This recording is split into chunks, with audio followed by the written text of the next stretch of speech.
आप सभी को प्रणाम। जय गुरुदेव। श्रीमद् भागवतम में आज सुनेंगे धन्वंतरी भगवान के विषय में। कथा सुनने से पहले आइए हम सभी मिलकर गायत्री मंत्र कर लेते हैं। ओम भूर्भुवः स्वः तत्सवितुर्वरेण्यं भर्गो देवस्य धीमहि धियो यो नः प्रचोदयात्।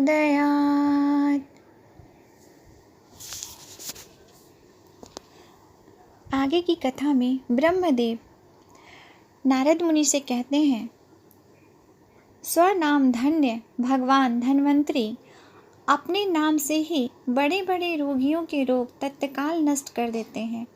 उन्होंने अमृत पिलाकर देवताओं को अमर कर दिया और दैत्यों के द्वारा हरण किए हुए उनके यज्ञ भाग उन्हें फिर से दिला दिए।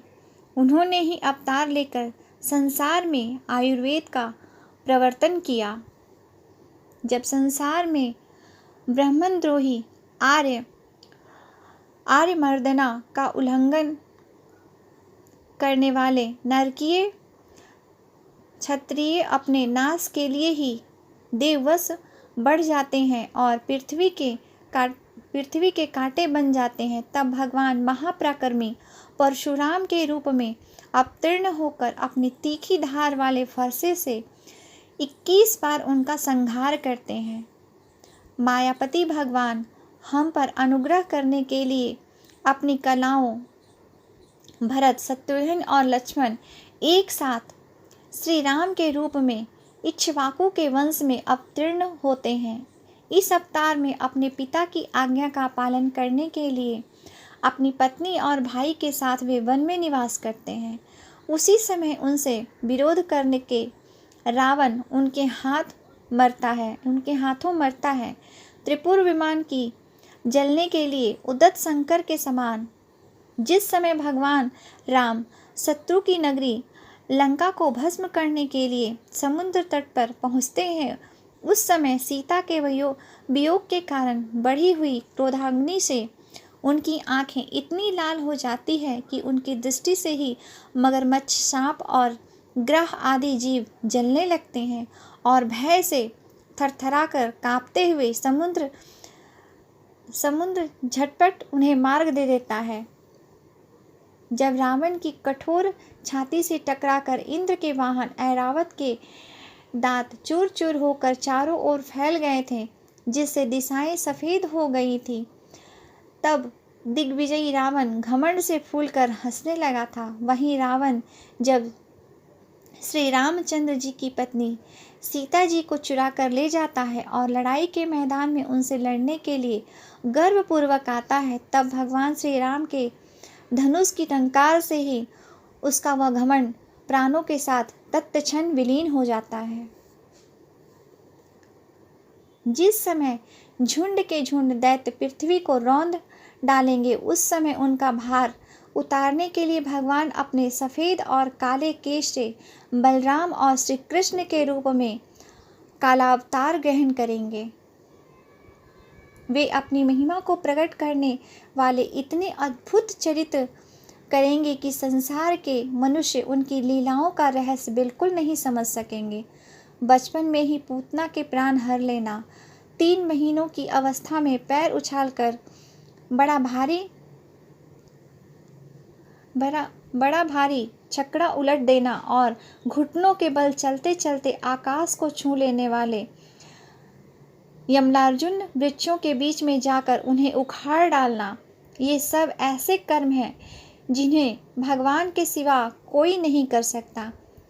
जब कालिया नाग के विष से दूषित हुआ यमुना जल पीकर बछड़े और गोप बालक मर जाएंगे, तब वे अपनी सुधामयी कृपा दृष्टि की वर्षा से उन्हें जीवित कर देंगे और यमुना जल शुद्ध करने के लिए उनमें विहार करेंगे तथा विष की शक्ति से जीभ लपलपाते हुए कालियानाग को वहां से निकाल देंगे। उसी दिन रात को जब सब लोग वहीं यमुना तट पर सो जाएंगे और दावाग्नि से आसपास का मुंज का वन चारों ओर से जलने लगेगा। तब बलराम जी के साथ वे प्राण संकट में पड़े हुए ब्रजवासियों को उनकी आंखें बंद कराकर उनकी अग्नि से बचा लेंगे।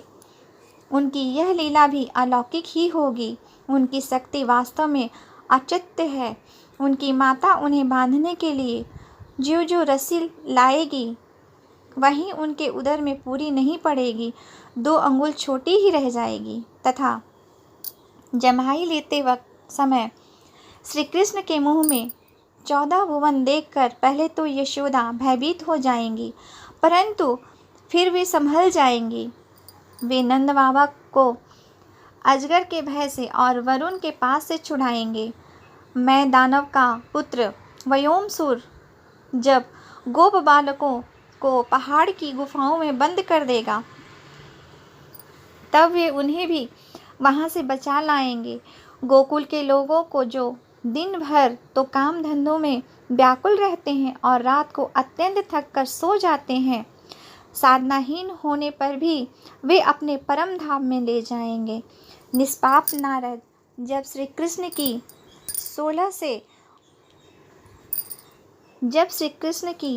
सलाह से गोप लोग इंद्र का यज्ञ बंद कर देंगे, तब इंद्र ब्रजभूमि का नाश करने के लिए चारों ओर से मूसलाधार वर्षा करवाने लगेगा।